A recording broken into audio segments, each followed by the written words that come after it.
Welcome back to my channel easy English with Satyajit. আজকে আমরা imperative সেন্টেন্সে ভয়েস চেঞ্জ শিখব। তো কোন সেন্টেন্সগুলোকে ইম্পারেটিভ সেন্টেন্স বলা হয়?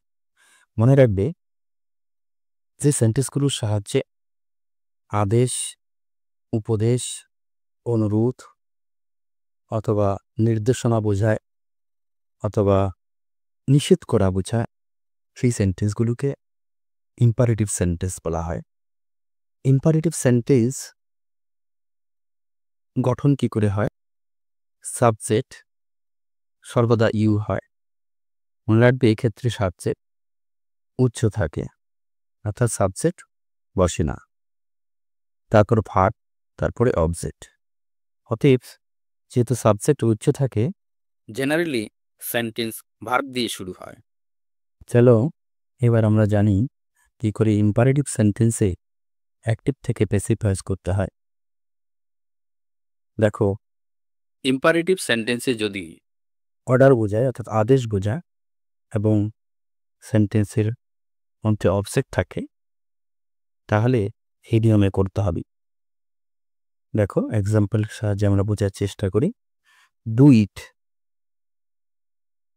লেট ইট বি ডান।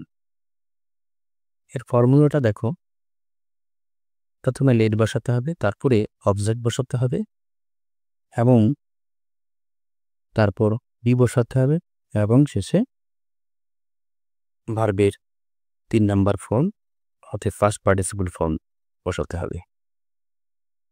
এবারে আমরা পরের এক্সাম্পল দেখি। ওপেন দি ডোর, দেখো লেট দিয়ে শুরু হয়েছে, লেট দি ডোর অবজেক্ট, তারপর বি বসানো হয়েছে, ওপেনড ভার্বের 3 নম্বর ফর্ম বসানো হয়েছে, অর্থাৎ let the door be opened. Next example, read the book, let the book be red.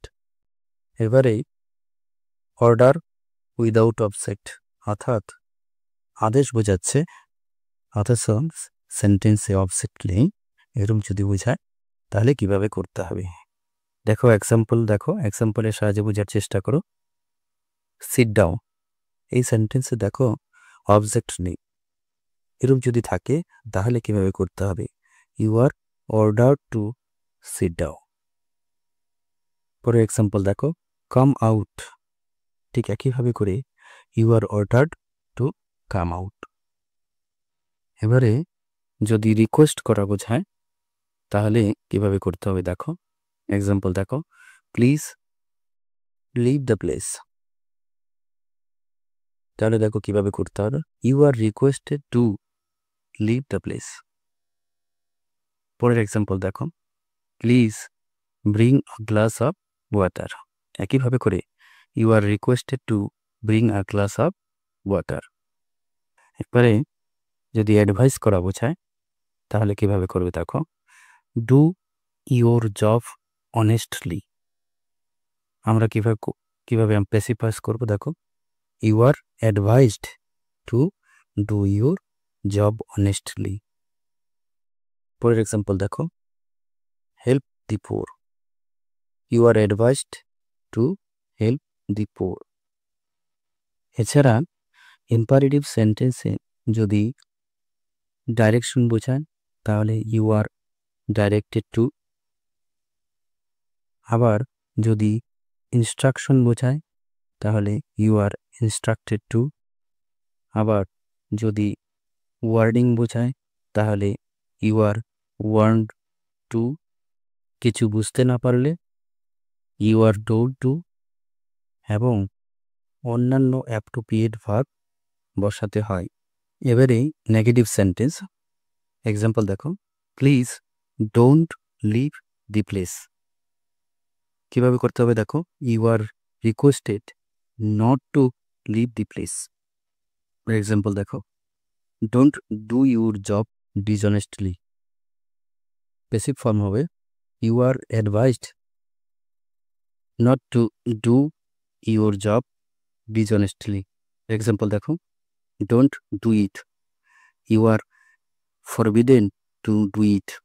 For example দেখো, don't run in the sun, you are forbidden to run in the sun. এবারে have, gate অথবা শুডের ব্যবহার।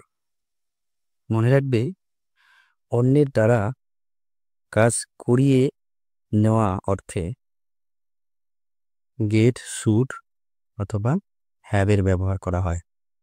Example দেখো, repair your shoes. তোমার shoes এগুলো তুমি নিজে repair করবে না, কোবলারকে দিয়ে সেটা রিপেয়ার করবে। কাজেই আমরা এভাবে করব, গেট ইওর শুজ রিপেয়ার্ড, অথবা হ্যাভ দিয়ে করতে পারি, হ্যাভ ইওর শুজ রিপেয়ার্ড, অথবা your shoes should be repaired. এক্ষেত্রে মনে রাখবে, গেট অথবা হ্যাভ দিয়ে যদি করি তাহলে বি বসাতে হবে না, আবার শুড দিয়ে যদি করি তাহলে বি ভাগ বসাতে হবে। পরের এক্সাম্পল দেখো, পাবলিশ দি বুক। বুক তুমি নিজে পাবলিশ করবে না, পাবলিশারকে দিয়ে পাবলিশ করবে। কাজেই আমরা গেট দিয়ে করতে পারি, গেট দি বুক পাবলিশড, অথবা হ্যাভ দি বুক পাবলিশড, অথবা দি বুক শুড বি পাবলিশড। এবারে দেখো, বিগিনিং উইথ লেট। একটি ভয়েস যদি লেট দিয়ে শুরু হয় তাহলে কিভাবে করতে হবে দেখো, লেট হিম ডু ইট। এর বেসিক ফর্ম দেখো, let it be done by him. পরের এক্সাম্পল দেখো, let us play a game. এবারে দেখো, এর পেসিভ ফর্ম হবে let a game be played by us. Thank you for watching my video.